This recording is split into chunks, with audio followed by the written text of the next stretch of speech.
Gdje si sve ratovao protiv Nasera Orića? Pa sad ne znam gdje nisam.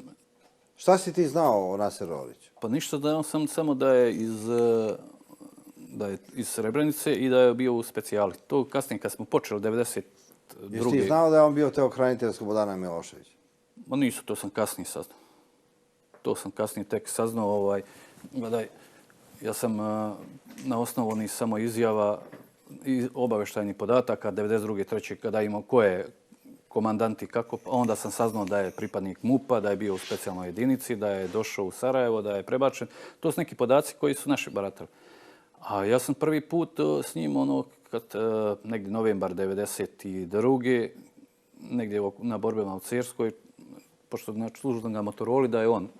I onda smo ga pitam šta će on tu, kaže on, sad ću ja brzo. Tada počinje rat u mene, imao sam vezistu koji je 4 godine on i on ratovali, psihički jedan drugog ubijali svaki put. Ali on je volio da non stop na Motorolu priča danima.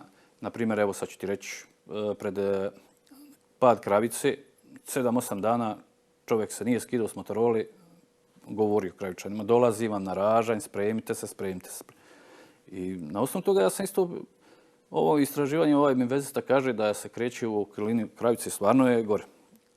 I da treba obratiti pažnju. Ja u Drinskom korpusu napišem izvještaj da je to, pusti budaletinu, on tako stalno priča. Zbog naše aljkavosti to se i desi. Znači, on je bio jak onoliko koliko smo mi dozvoljavali. Onda kad se mi ozbiljimo i ostalo, onda tek onda... Jesi ti nekad razgovarao na Motoroli s njim? Nikad.